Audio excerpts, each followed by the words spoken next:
7 our में से कम 6 घंटे आपको पढ़ाई होनी चाहिए, 6 आवर्स ऑफ सेल्फ। अगर ये एक आइडियल लाइन है, समझ पा रहे हो, अगर ये एक आइडियल लाइन है और यहां आप खड़े हैं होमवर्क, मॉड्यूल, पीवाईक्यूज, डीपीपी कि sir Monday, Tuesday, Wednesday, Thursday, Friday, Saturday और संडे, अगर आपका स्कूल डमी है, ठीक है, तो मतलब 4 बजे से पहले और 9 बजे तक, फ्रॉम 9 AM से लेकर, मैं मान के चल रहा हूं कि आप 9 बजे से पहले कोई जल्दी उठते हैं तो कोई बात नहीं, that is adjustable in the night time. तो सर 9 से लेकर 4, तो हमारे पास में सर करीबन 7 आवर्स हो गए, है ना, सही बोल रहा हूं, 9 और 3 12, ये वाली चीज। 7 आवर में से कम 6 घंटे आपको पढ़ाई होनी चाहिए, 6 आवर्स ऑफ सेल्फ। और फिर आपकी क्लास खत्म हो जाती है सर लेट्स से 8:30 PM। तो क्लास के तुरंत बाद आपके पास में 2 आवर्स होने चाहिए सेल्फ स्टडी के। तो ड्यूरिंग, ये क्लासेस हो गई, क्लासेस से पहले 6 घंटे, क्लासेस के बाद में 2 घंटे, ये मिनिमम मैंने लिख कर दिया, दैट मींस 8 घंटे आपके पास में पढ़ने के लिए होने चाहिए। क्या ये बात क्लियर है? जो क्लास के बाद वाला टाइम है, इसमें तो सर हम रिवीजन, नोट्स कंप्लीशन, होमवर्क या जो भी है, और इस वाले टाइम में सर हम पुराने चैप्टर्स का होमवर्क, मॉड्यूल, पीवाईक्यूज, डीपीपी, डिब्बी, बहुत सारी चीजें सर हम यहां पे करते हैं, समझ गए, है ना। और ये तो हो गया सर डमी वालों के लिए। अब जो रेगुलर स्कूल गोइंग है, रेगुलर स्कूल गोइंग है, ठीक है, तो मैं ऐसा मान के चल रहा हूं कि आप लोग 2:30 पर स्कूल से आते होंगे, ठीक है, या 3 बजे भी कोई आता होगा, तो मैं सुबह वाला सारा टाइम 7 बजे से लेकर 2:30 वाला स्कूल लिख दे रहा हूं।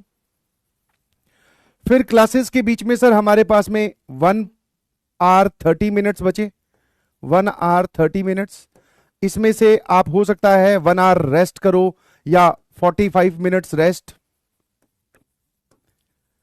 और बाकी बचा हुआ टाइम आप रिवीजन में दे दो, ठीक है, रेस्ट भी जरूरी है भाई।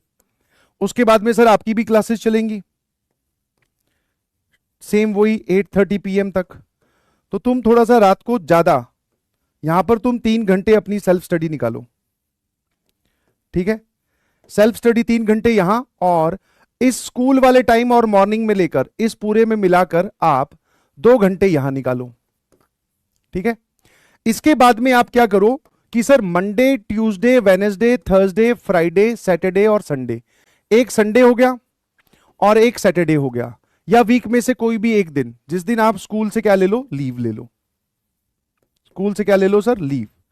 क्योंकि सर एक हफ्ते में अगर हम एक दिन लीव ले रहे हैं तो भी हमारा 75% अटेंडेंस वाला क्राइटेरिया फुलफिल हो जाएगा, और हफ्ते में एक दिन आप स्कूल को बंक कर सकते हैं, लीव ले सकते हैं, जिसको हम पार्शियल स्कूलिंग बोलते हैं, कि हम स्कूल जा तो रहे हैं बट जैसे अभी दशहरे की छुट्टियां आएंगी, और लास्ट नवरात्रि की भी छुट्टी होती है, फर्स्ट नवरात्रि की भी कई जगह छुट्टी होती है, फिर सेकेंड सैटरडे, ठीक है ना, बहुत सारे फ्राइडेज इनकी छुट्टी होती है, तो उसमें आप तैयार रखें, ठीक है ना। तो स्कूल वालों का मेन फोकस क्या होता है सर, वीक में किस दिन हम छुट्टी लेकर अपना काम कंप्लीट कर सकते हैं, बस ये ध्यान रखना। क्लियर है? क्लियर है? हाँ, is this clear to everyone? बहुत बढ़िया। हाँ, अब इसके ऊपर अगर तेरे पास में टाइम बचता है सुबह 6 बजे से लेकर, तो वो सब चीजें तुम अपना अपना एडजस्ट कर सकते हो, बट मोटा मोटा आपको 3 और 2 5 घंटे सेल्फ स्टडी के निकालने हैं, apart from school and apart from PW classes. और भाई साहब आपको कम से कम 8 घंटे निकालने हैं, ये कम से कम 8 लिखे हैं, मैंने तो बोलना चाहिए कि 9, ठीक है, इसको भी 3 घंटे करो तो 9 घंटे कम से कम आपके पास में सेल्फ स्टडी के होने चाहिए बस।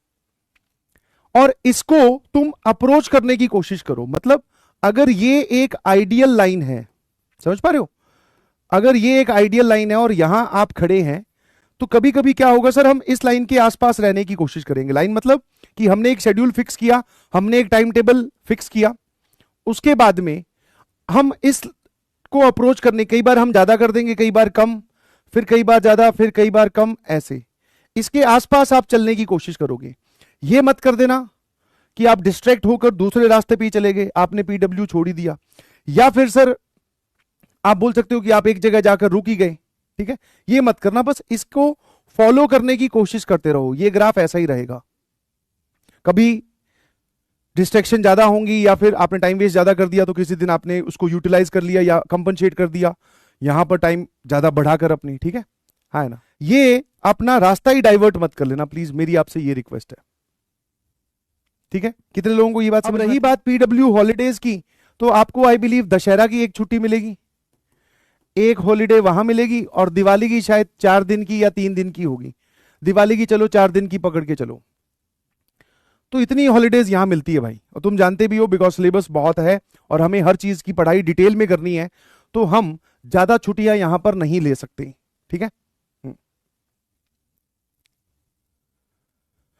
हाँ, इसकी आपको प्लानर में वैसे दे रखी है पूरी डिटेल, उतनी ही छुट्टियां होंगी, ऑलरेडी प्लानर में वो छुट्टियां रखी हुई हैं, वही आपके लिए है, वही मेरे लिए है,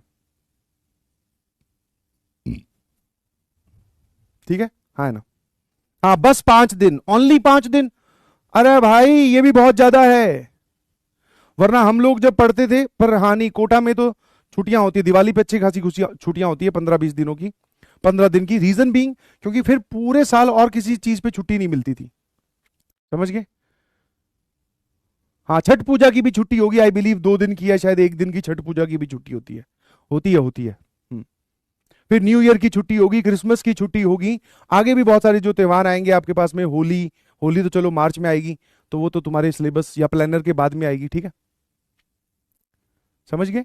तो इसको फॉलो करने की कोशिश कीजिए प्लीज, एंड दिस इज फॉलोएबल, मतलब ऐसा फॉलो किया जा सकता है।